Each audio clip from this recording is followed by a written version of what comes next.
膝頭痛係好多人每日都要面對嘅困擾，上落樓梯，甚至只係平地行路都可以痛到皺眉。好多人嘅第一反應就係食止痛藥，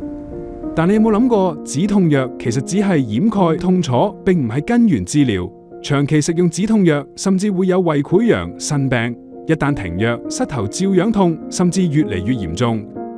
有啲醫生會為你打透明質酸或高濃度血小板，但係透明質酸只有潤滑作用，高濃度血小板冇確實證明可以有效消炎或者修復軟骨，加上兩者無法糾正力線，並唔能夠根治 O 型膝痛。換人工關節手術雖然係一種根源治療，但代價唔輕。